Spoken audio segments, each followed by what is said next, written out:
One seat UPSC आप कराओ। तो चलिए शुरू करते हैं प्रीलिम्स की तैयारी, देखते हैं क्वेश्चंस को।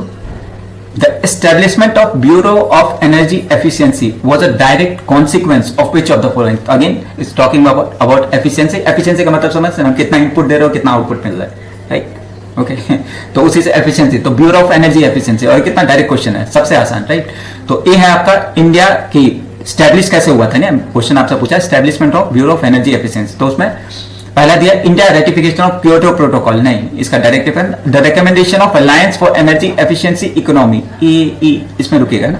सी था आपका the launch of national action plan of climate change, और डी है द एनेक्टमेंट, हाँ ये सही है, the enactment of energy conservation act, and इसी है जो ना energy conservation of act of 2001।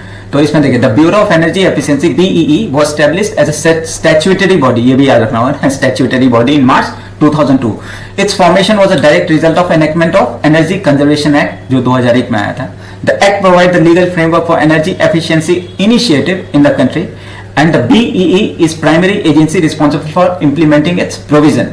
Okay, तो BEE.